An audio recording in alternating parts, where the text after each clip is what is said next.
Don't turn that dial. This is the right station if you want to hear about Jonathan Thomas and his Christmas on the Moon.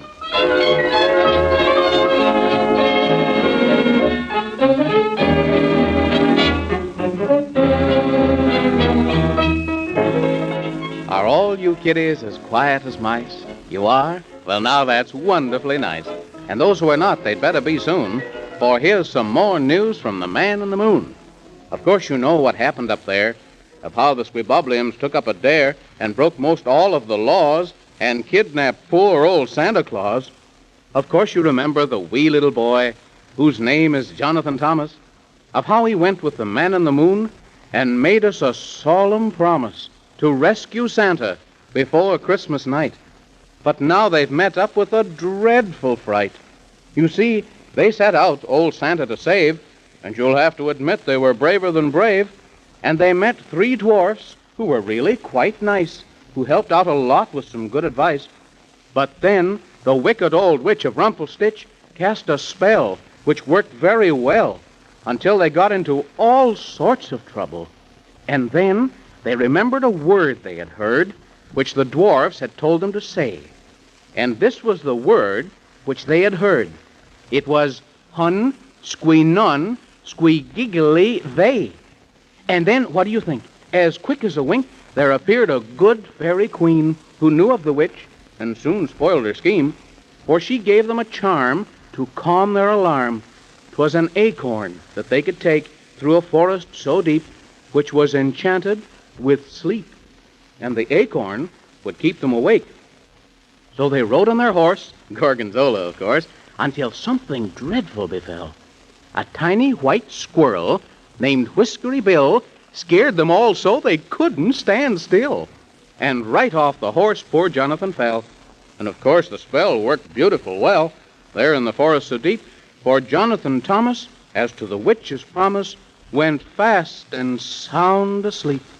Well, there was only one token by which the spell might be broken, for that's the way every spell goes, and here's what it takes to bring him awake: a beautiful red, red rose.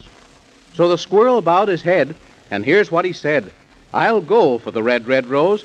But then, here's where the story begins again.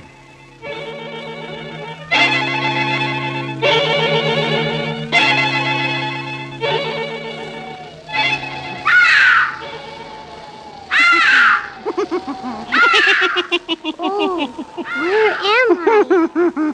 Who are you? Have you forgotten so soon my visit to you and the man in the moon? Oh, now I know who you are. You're the witch. Aha, forsooth, you speak the truth. I am the witch of Rumpelstitch. But where am I and how did I get here? To answer that question which you ask is a very easy task.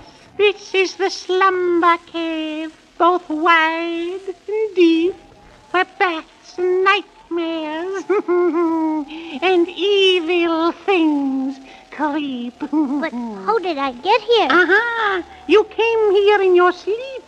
But how could I do that, if you please? If I was asleep, how could I go anywhere?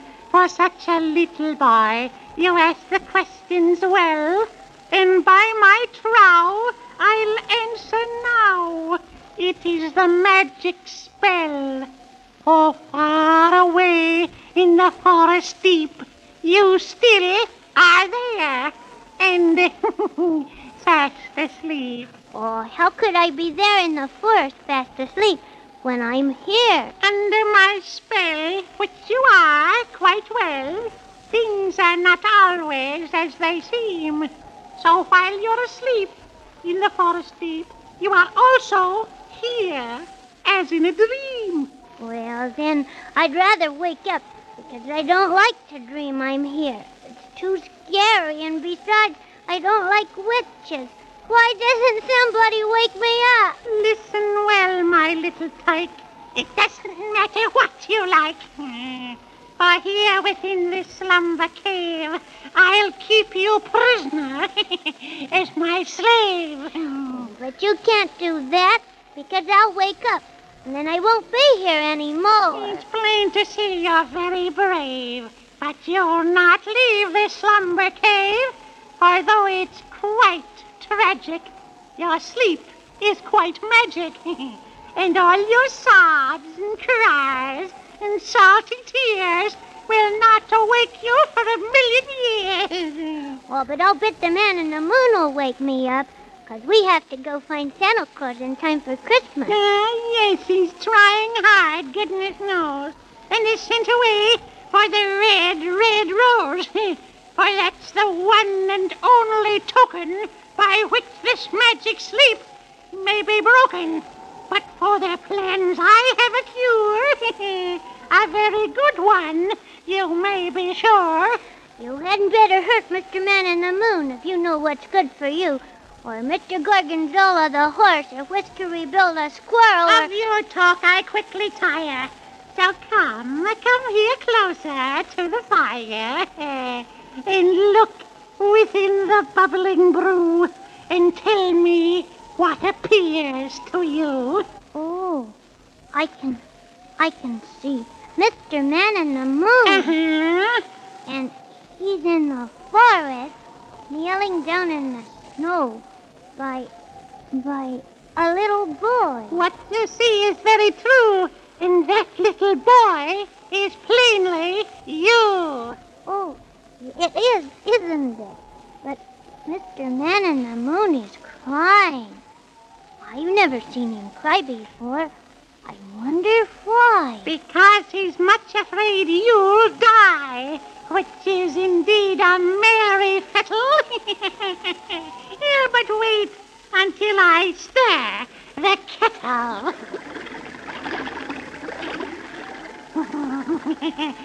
Now speak and tell to me what it is you plainly see. Oh, my goodness. It's Whiskery Bill, and he's running over the snow faster than 2 times 2. Of course he is, and all for you. But why, if you please, Mrs. Witch, where is he going? Far to the north where the cold wind blows, in quest of the magic red, red rose. 'Tis such a sorry pity, too, that he does it all for you. If he's going for me, then why is it a pity? Because I have a plan, and try to stop it if you can. I'll stop that pesky Whiskery Bill before he reaches yonder hill. For my magic mirror shows he'll never find a red, red rose. He'll never find a red, red rose.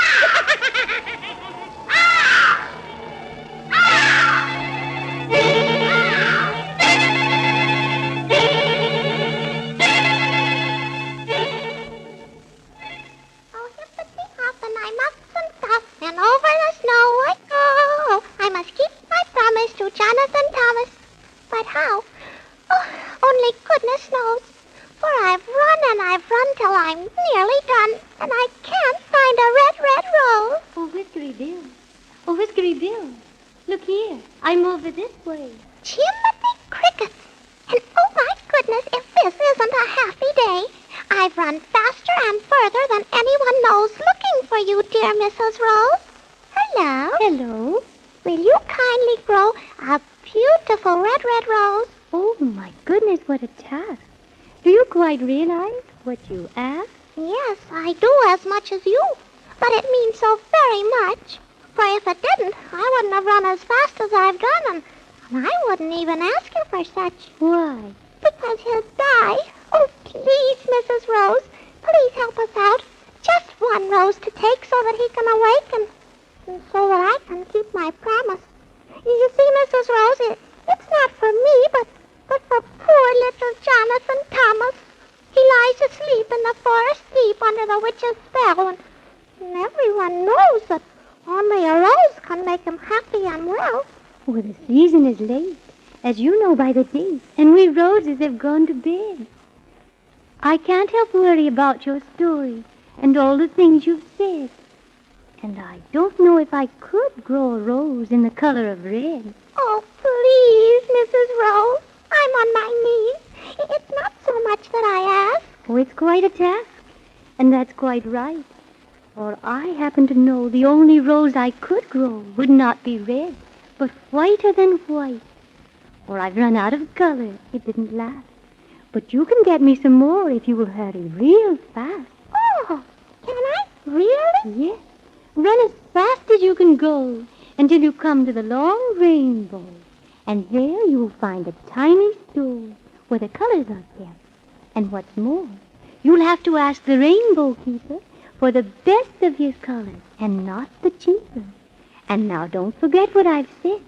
You must bring back only the very best red. Yes, ma'am. Mrs. Rose, I won't forget. You are the kindest rose I ever met. Thank you, sir. And now, good luck on your way. Thank you, ma'am, and, good night.